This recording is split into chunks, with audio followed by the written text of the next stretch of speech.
You guys good? Is everyone else? You guys good? Okay, awesome. Only things to roster-wise, just to acknowledge is Taysom and Foster. They've opened up their practice window,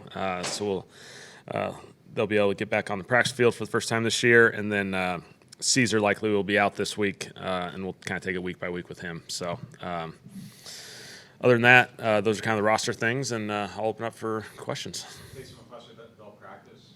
Like they're ready to get out there and start practicing. Yeah, they've been cleared to practice. So obviously, it's been a long journey for those guys. So excited to see them just out there with a helmet on and actually do a little bit of football. We talked a lot about Taysom prior to this season, but like whenever he's able to get back on the field, what can he add to this offense?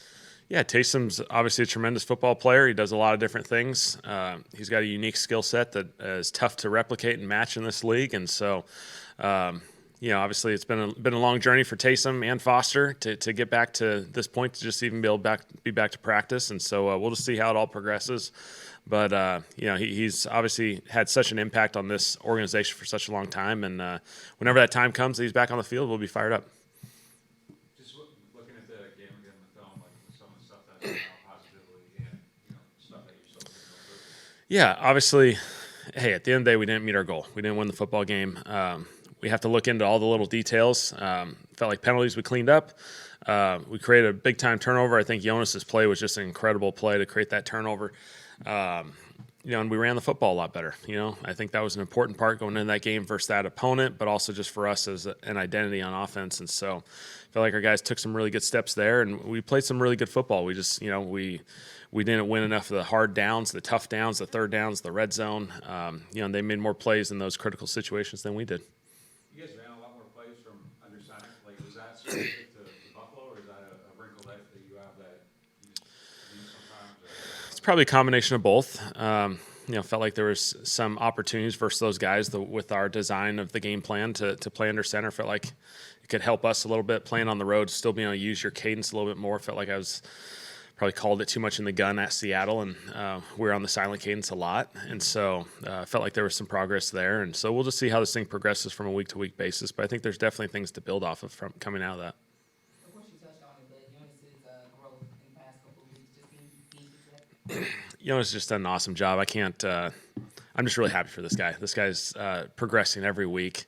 He played some really hard situations this week. He made the big-time interception, but he was matched up against some of the best tight ends in the league in Buffalo.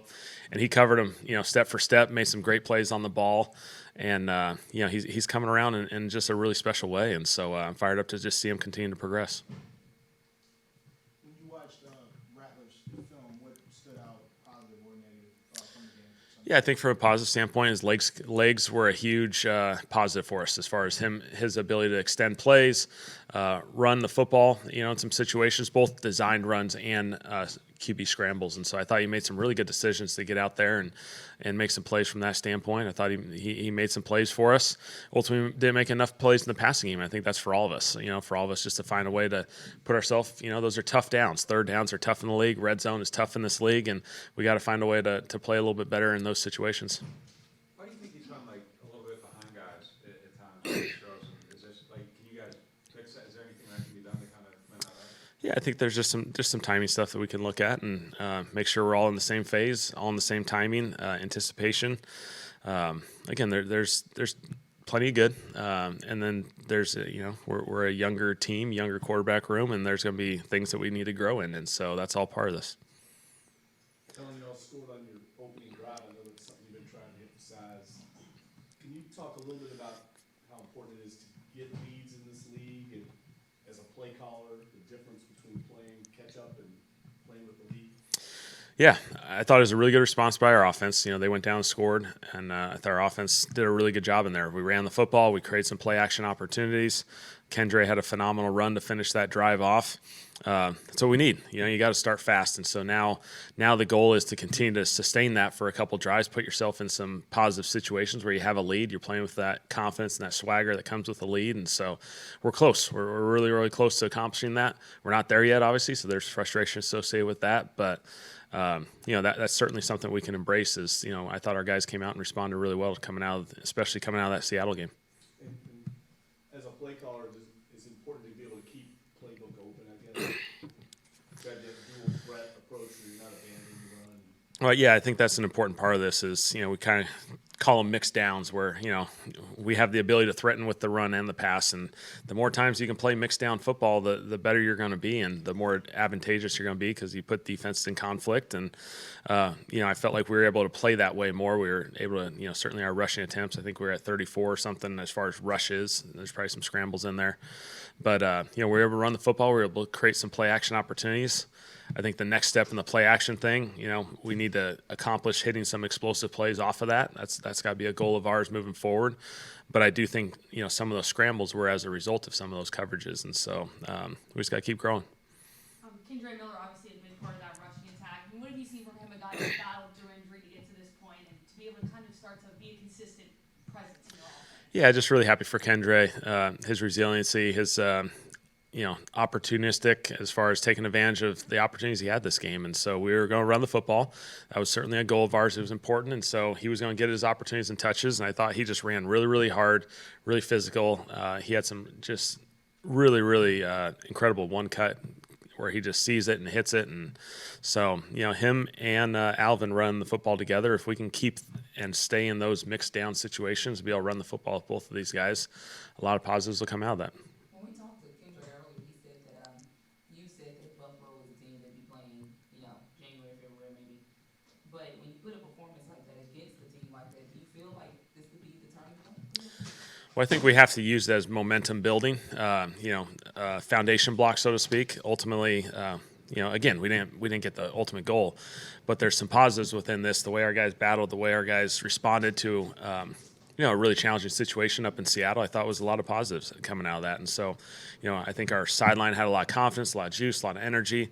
We were right in it. We didn't make the plays at the end of the game. We got to find a way. Schematically, coaching-wise, player-wise, we're all in this thing together. And so, I think the response and the way our guys have handled this has been really, really good. And we just got to get better and find a way. Obviously, like really clean penalty wise, not that you did it, but what was the process to like putting that up throughout the week? Because I mean that's like a big turnaround. I think anytime you draw attention and focus to something and you have the right guys in the room, they're going to respond the right way. And so, obviously, we've talked a lot about it, and it's really been a 3-week journey. I think the first 3 weeks we've had issues with it. And so, it's not going to all go away. There's going to be moments where we're going to have some penalties there, but we got to do everything we can to control this and put ourselves in really advantageous situations because, you just see anytime there's a penalty, it puts you in a really challenging situation. And so, I thought our guys responded well. Some of the players which you put together like a player council, like a leadership council, kind of like you just tell us like what that is and kind of how that works. There's a leadership group that we touch base on occasion, just as far as anything related to the team. It's the captains and then a number of other veteran players, and so anytime we have an opportunity just to kind of go through this process, sometimes it's logistics, sometimes it's about on the field stuff. It's just a really good group of guys to touch base with because ultimately we're all in this together. I want to make sure that we're giving these guys everything they can possibly want and need to be successful, and make sure whether it's a schedule tweak, a practice tweak, an in-game, can we do anything better? I think that communication and that dialogue is really healthy for all of us. Is that different than, say, the team captains are voted on that are selected? It's really an extension of that. So obviously the captains are all a part of that group, and then there's a handful of other guys that they're leaders too. They impact this team in a lot of ways, and so I think it's important to always touch base with those guys. Looking ahead a little, Giants this weekend. I mean, Jackson Dart just had his first win, first start. What have you seen from him? Obviously, maybe a guy that y'all looked at possibly in the draft. What are the strengths that he has? Yeah, Jackson's a really good player. He had a phenomenal career.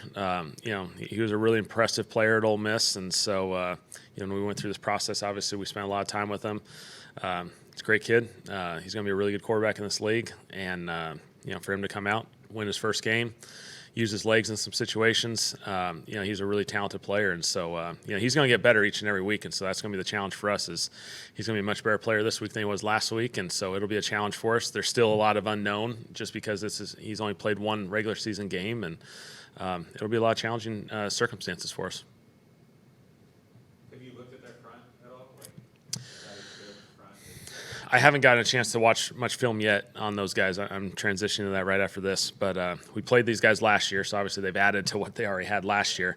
And last year it was a definite challenge when I was in Philadelphia playing these guys with the front that they had. And so they got a ton of talent on that defense. They're really well coached. I think they have an excellent system. They make it really hard on you, and they do a really good job.